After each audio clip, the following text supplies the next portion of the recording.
the Mack truck, and Nicholas Moses. Our final heavyweight bout of the night.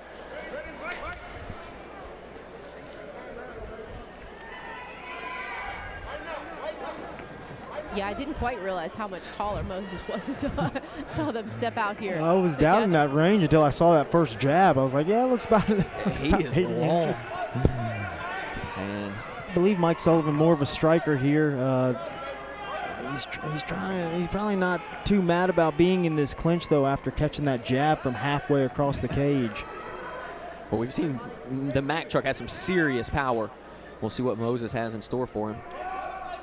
Kind of like what Moses is doing here. You know, we do know nice knee up to the head. Moses is long. He's got that nice frame on Sullivan's neck. It's kind of helping him out because as the taller fighter, it's harder for him to get him underneath and get that win that head battle. Yep. Nice knee up the middle. That landed flush. Sullivan needs to use his underhooks, find his way off the cage somehow. Good knee in return. Moses doing a good job staying bladed, making that underhook that Sullivan did have not really work out. We often talk about underhooks, but there's a little bit more to it than just having it. You know, you can have an underhook that's not worth anything. You got to dominate the head position. You got to put your hips in the right position as well. Sure, underhooks are they're good when they're used. When they're stretched out and you don't have them very deep, they're not very good. So. But part of that is the cage IQ of Moses, keeping himself bladed, not letting his opponent really. He has an underhook sometimes, but he doesn't really have it. He's all underhooks. Moses has that big underhook. He's able to control his opponent. Yeah, Doing a good job with the head pressure. Moses has the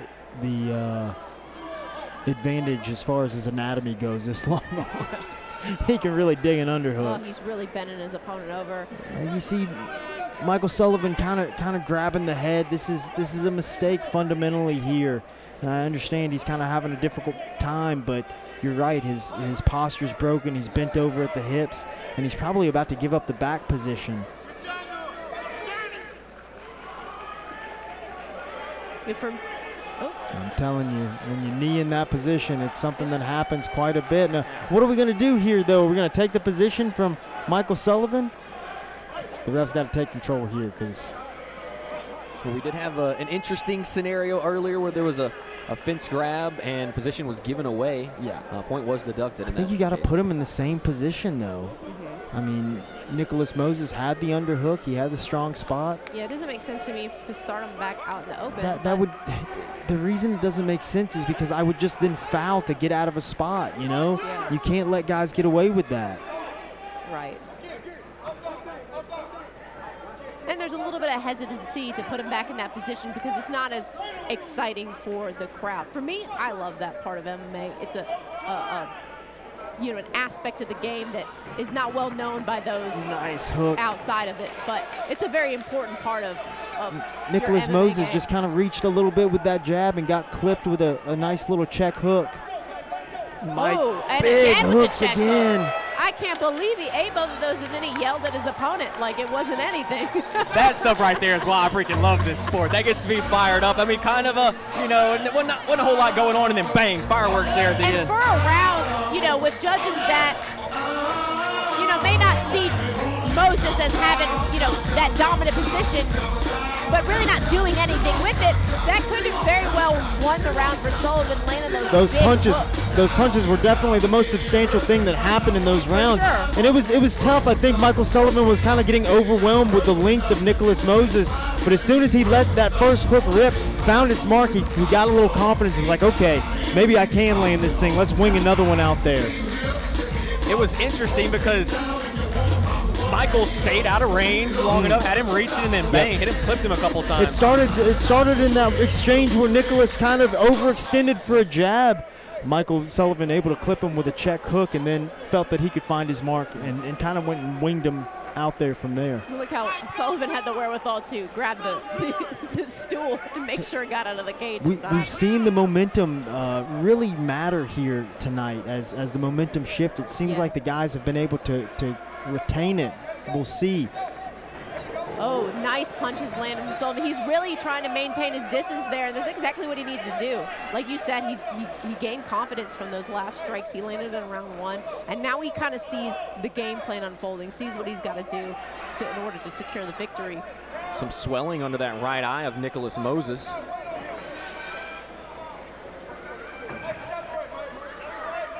Sullivan's corner calling for him to separate. Yeah, they really don't want to grapple this guy. These are good, effective knees coming up the middle from Nicholas Moses too. These are causing damage.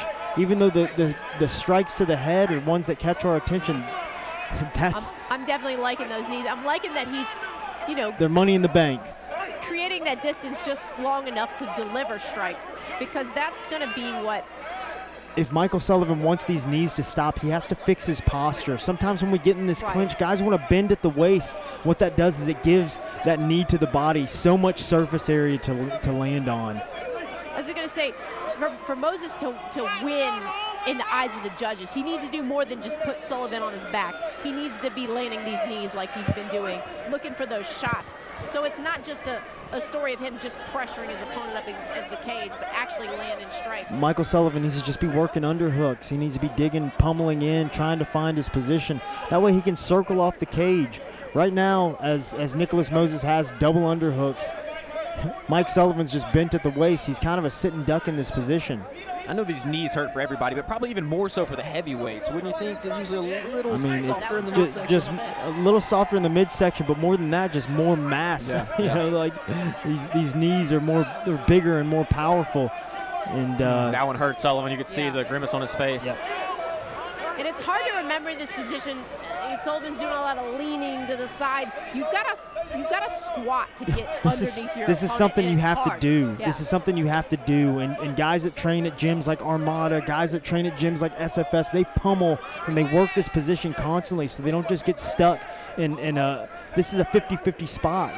We should have the wherewithal to circle out, find our underhook, make something happen. Right. And we talk a lot about the advantages that fighters have when they're the taller opponent. And just as I'm saying, this Sullivan's able to switch positions here. But it actually, when you're fighting up against the cage, it helps to be the shorter opponent because you're more easily able to get underneath. Just more compact. Yeah. But again, you see how he's bent at the waist. That's why these knees, and of course Nicholas Moses is also really tall, but Mike is giving him a shorter distance to bring that knee up to his head because he's bent at the waist in the clinch.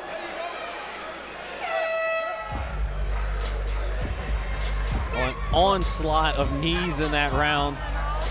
Yeah, I'd say that Sullivan looked good at the beginning of the round, but really Moses, once he got control, he dominated with these knees, and I think that round 2 definitely goes for him. Moses is just a little too good in the clinch right now. He's winning those battles. The knees are starting to add up, and you could see there were some big ones that landed that really hurt Michael Sullivan in the middle of that exchange.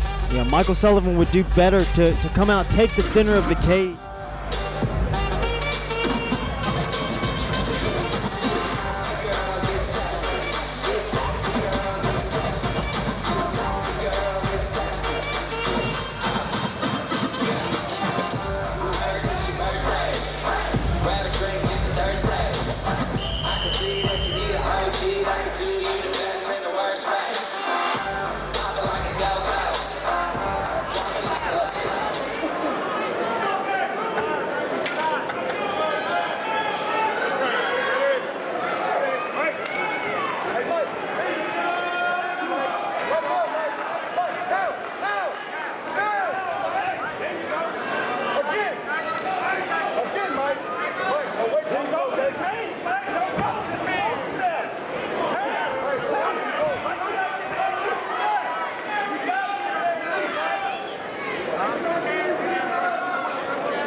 spot. You really got to fight for those underhooks.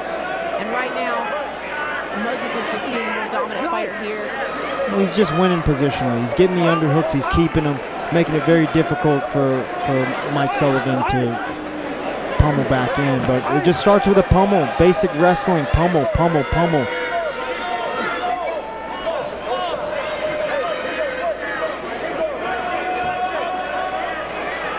Moses grabbing that neck. Mike needs to be careful because his head is in a position to get kneed. And those knees are coming. I was almost expecting Moses to kind of, you know, snap the head down after that position, but I can't blame him for not wanting to change positions. Now Mike kind of volleys for position and is able to push. Here he needs to break. Here he needs to look to get out. If he knew how to pummel, he could do it. Big punches over the top by Sullivan. He's definitely still in this fight.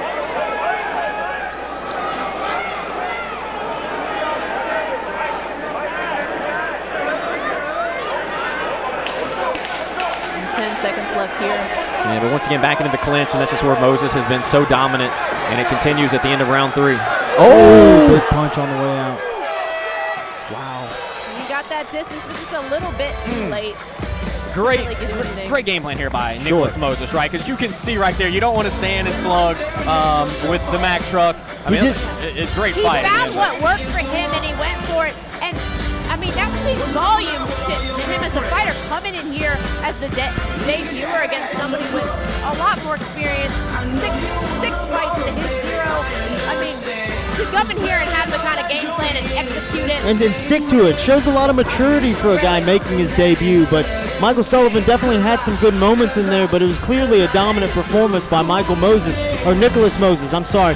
Just by virtue of the fact that Michael Sullivan doesn't pummel, doesn't know how to grab an underhook and circle off the cage. Well, a fight that will more than likely see Nicholas Moses' hand raised at the end, but man, Michael Sullivan had some moments where it felt like definitely. You know, he could have put the lights out for Moses. And you know, honestly, like I hope the judges were paying attention, because if you're scrolling through your phone and kind of halfway watching the fights, the only big moments were really kind of Michael Sullivan cracking Nicholas Moses. With the 3 rounds of light heavyweight action, we are going to the judges' scorecard. All 3 judges have seen this bout the same way, therefore declaring your winner by unanimous decision. Fighting in the blue corner, Nicholas Moses. So Nicholas Moses does have his hand raised. He gets it done in his debut and really looked good throughout the entirety of that fight.